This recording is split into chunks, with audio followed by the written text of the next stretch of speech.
আল্লাহ রাব্বুল আলামিন বলবে, বান্দা বলো কষ্ট বলে কিছু কোনো জিনিস আছে কি? তখন সে বলবে, আল্লাহ কষ্ট বলে জীবনে কোনো জিনিস হতে পারে জানি না। এত সুন্দর জান্নাতের নিয়ামত, জান্নাত দেখে জীবনে কষ্ট আছে বলে সে ভুলে যাবে যে জীবনে কোনো কষ্ট বলে কোনো জিনিস আছে। জান্নাত কেমন জিনিস? জান্নাতের সংজ্ঞা, জান্নাতের তারিফ হচ্ছে যে জান্নাত এমন জায়গা যা জীবনে কোনোদিন মানুষের ব্রেন কল্পনাও করতে পারবে না। মানুষের ব্রেন কল্পনাও করতে পারবে না জান্নাত কেমন। আবার যখন কোনো মানুষকে আল্লাহ রাব্বুল আলামিন যখন কোনো বান্দাকে জাহান্নামে নিক্ষেপ করবে, জাহান্নামে নিক্ষেপ করার পরে যখন তাকে জাহান্নাম থেকে বের করা হবে, জাহান্নাম থেকে বের করার পরে তাকে জিজ্ঞাসা করবে, দুনিয়াতে কোনোদিন সুখ বলে কোনো জিনিস ছিল? সে বলবে, আল্লাহ দুনিয়াতে কোনো সুখ বলে কোনো জিনিস আমি জানি না। জাহান্নাম এত কঠিন, জাহান্নাম এত কঠিন, দুনিয়াতে কোনো সুখ বলে কোনো জিনিস জানি না। আহা,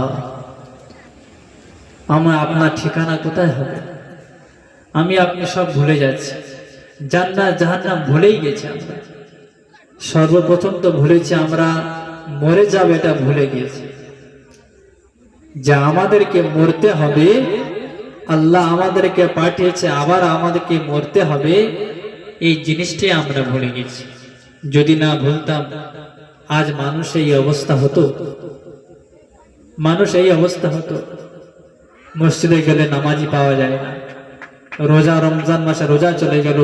আপনাদের গ্রামে আপনারা জানেন কটা মানুষ রোজা করেছে, কটা মানুষ রোজা করেনি। বোঝাই যাবে না যে রমজান মাস, বোঝাই যাবে না যে রমজান মুবারক মাস। সবাই খায়, সব বাড়ি খায়। ঠিক বলছি তো ভাই? বাপেরা আমার ঠিক বলছি তো? আপনাদের গ্রামে বলতে পারছেন। তাহলে আমরা কোন জায়গায় আছি? আমাদের ঠিকানাটা কোথায় হতে পারে? আর যারা আমরা রোজা রাখি না, তারাই কিন্তু ঈদের জামা কাটা কেনার জন্য আমরা মারামারি করি। তারাই আমরা ঈদের জামা কাপড় কেনাকাটার জন্য মারামারি করি, হাটে ভিড় ভাটে আমরাই করি। ঈদের আগে মোনাজাতে একটু নামাজ দেরি হলে লাভালাভি আমরাই করি। এখন নামাজ এখন কি হচ্ছে আমরাই করি। কিন্তু যারা রোজাদার মানুষ, যারা প্রকৃত রোজাদার মানুষ, তারা যখন রমজান মাস চলে যায় তাদের বুক ফেটে যায়। সত্যি বলতে যারা মুমিন বান্দা, যারা প্রকৃত মুমিন বান্দা, যারা পুরোটা মাস রোজা রেখেছিল, তাদের কিন্তু রমজান মাস চলে যাওয়া যখন শেষের কাছে আসে, 25-26টা রোজা আছে, তখন তাদের অন্তরে অটোমেটিক ভাবে কষ্ট হয়, যদি রমজান মাসটা আরো থাকতো, একটু আরো যদি দিনটা বেড়ে থাকতো ভালো হতো। আর যা রোজা রাখেনি, কবে ঈদটা আসবে, ওই জায়গায় ঠিক করেছি, ওইদিকে বকখালি ঠিক করেছি, ওইদিকে কোথায় ঠিক করেছি, গাড়ি রুট করেছি, আগে থেকে যাবো। ঠিক বলছি তো? কি হবে আমাদের উপায়? আহা, আল্লাহ আমাদেরকে হেফাজত করুক, আল্লাহ আমাদের সবাইকে হেদায়েত দান করুন, আল্লাহ আমাদের সবাইকে হেদায়েত দান করুন, সবাইকে 5 ওয়াক্ত নামাজি বানিয়ে দিন। শয়তানের ধোঁকা, শয়তান আমাদের সঙ্গে, আমরা তো ভুলে গিয়েছি যে শয়তান আমাদের আদম থেকে শুরু করে আল্লাহর কাছে ওয়াদা করেছে। শয়তান যখন তাকে জান্নাত থেকে বিতাড়িত করে দিল, জান্নাত থেকে দূর করে দিল, তখন শয়তান ওয়াদা করেছে যে আদম সন্তান, আদমের সমস্ত সন্তানকে যতক্ষণ পর্যন্ত আমি জাহান্নামে নিয়ে যাব, ততক্ষণ আমার কোনো শান্তি নাই। আর তারা করছে তাদের সব থেকে বড় ভালো কাজ করতাম। সবচেয়ে বড় ভালো কাজ এটাই যে শয়তানের সবচেয়ে বড় ভালো কাজ এটা, যেখানে আল্লাহর কোনো কথা আলোচনা হবে, যেখানে রসুলের কথা আলোচনা হবে, সেই জায়গা সেখান থেকে যদি বাধা দিতে পারি, সেই জায়গা থেকে মনটা ঘুরে নিয়ে অন্যদিকে যেতে পারি, তার সবচেয়ে বড় কাজ এটাই। আর সেটাই হয়েছে। এত বড় জলসা দিয়েছে আমার ভাইরা, আমার এই মুফতি আজহারউদ্দিন ভাই কত কষ্ট করে এই জলসা মনে হচ্ছে ছিল ঈদের কয়েকদিন পর, তাই তো ঈদের কয়েকদিন পরে ছিল, সেটা পানি হওয়ার কারণে দুর্যোগের কারণে পিছিয়ে দিয়েছে। কত কষ্ট, একটা জলসা করতে কত খরচ, কিন্তু ভাইদের একটা উদ্দেশ্য যে মানুষরা জলসা শুনে কিছু একটু মানুষ হোক, মানুষরা জলসা শুনে কিছু একটু মানুষ হোক।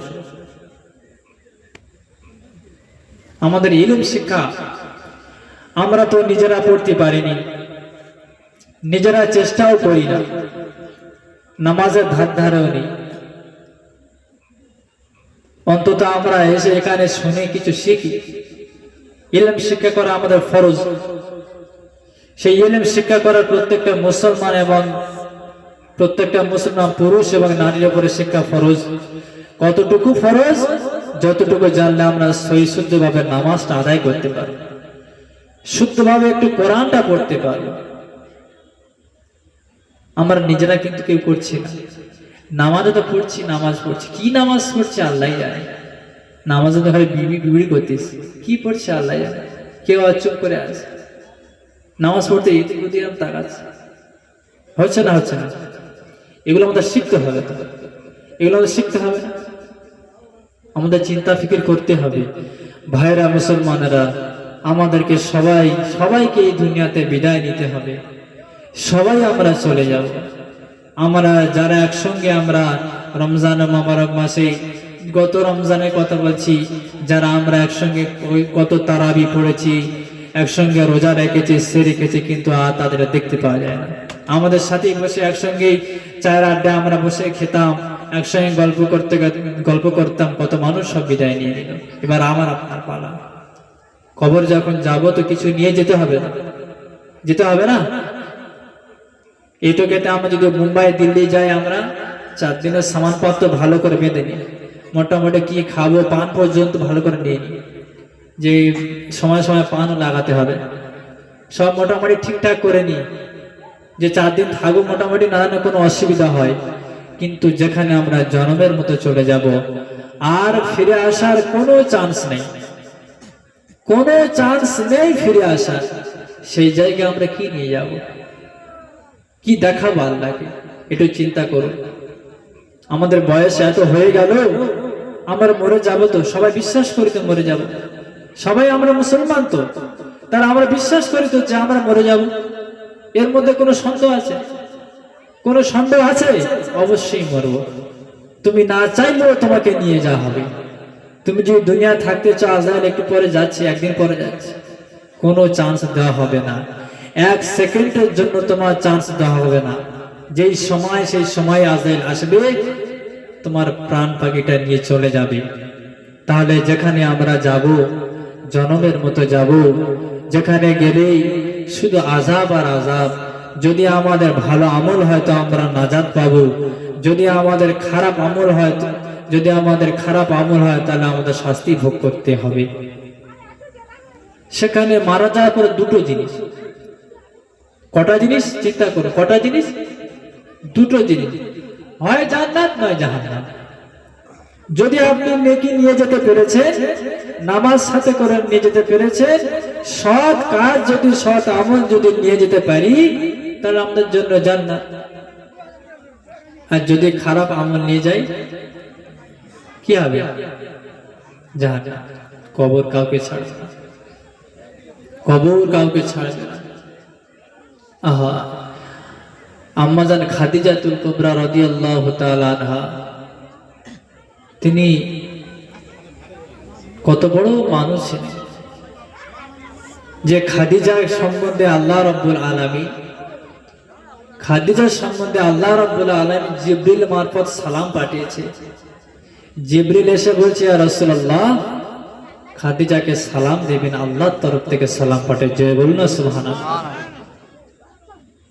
আহ, কেমন নারী ছিল আমার আপনার নারী, কেমন কেমন নারী,